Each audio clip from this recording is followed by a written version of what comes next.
What's up, guys? Welcome back to DANNYTV and welcome back to another jet ski episode. If you are new on the channel, hit that subscribe button for more awesome builds like this. And if you haven't seen part one, click the link right up here. Anyways, we bought this 2005 Kawasaki STX 900 from Facebook Marketplace. And today we got all the parts in, so stay tuned and let's get started, boys.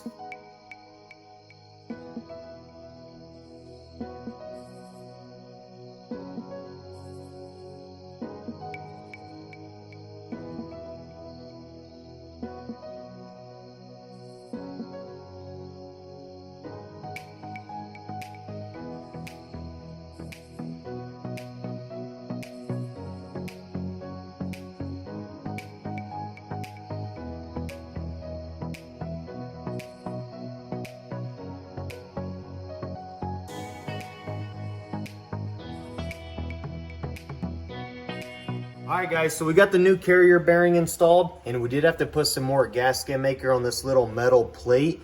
We did take that off in one assembly, and the way we did is you do have to remove this fuse box, and then you just have two clamps right here, and it's a lot easier working with it outside of the engine bay. And so now we're pretty much ready for the drive shaft, and the manual does require the motor to be pulled. And you can just see, I mentioned this in the previous episode, we pretty much just hoisted it high enough. So let's go ahead and take care of that.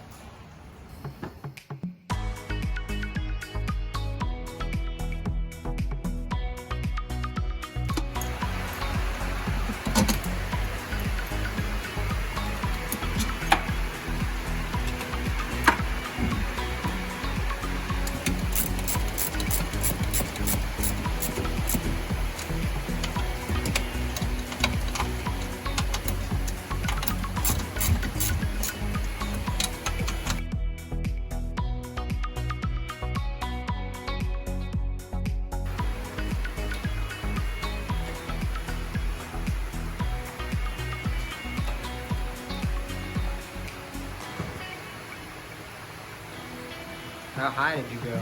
Keep it going.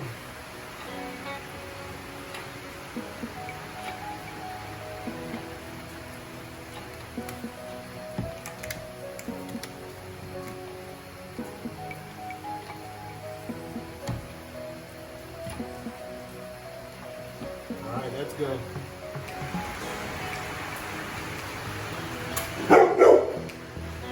Easy there.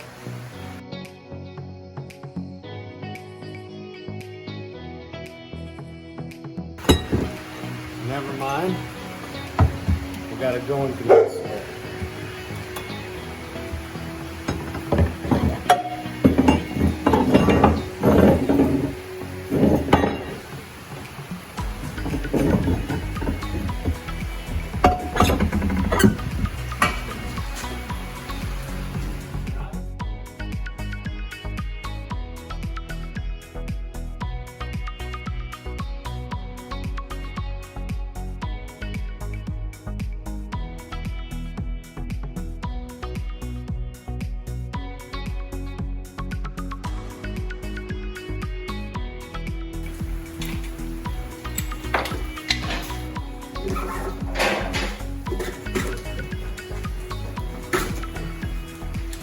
Okay, so the motor's sitting in place.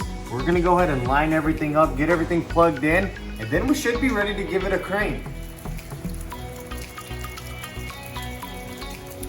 Hey, this had Loctite on it too. Put a bunch on these.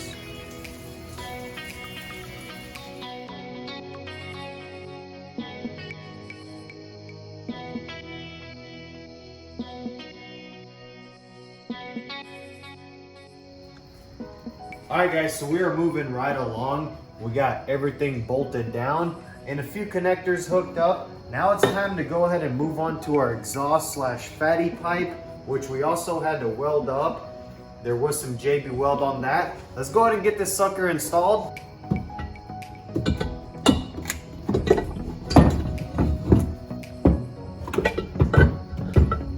You're gonna have to get that hose connected right down yonder. Yes, sir.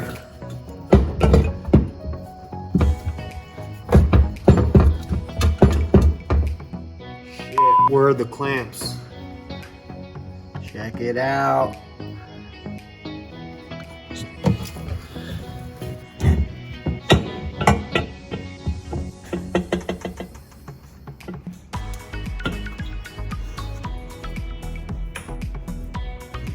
Loctite. Nah.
Hold on, gaskets.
Guys, that's a wrap for this episode. Anyways, we took the ski out over the weekend, and let's just say we did get the sinking issue resolved. We were out there for a couple hours, but on the other hand, as far as our jet pump rebuild, let's just say that was my first time, and we just have some cavitation issues going on in the lower RPMs. But when the ski does get up and go, it is pretty smooth. We'll just do another rebuild over the winter and have this sucker ready to go for the spring and summer. With this said, thanks guys for all the love and support. If you're new on the channel, like, share, subscribe. Thanks for watching. I'm out.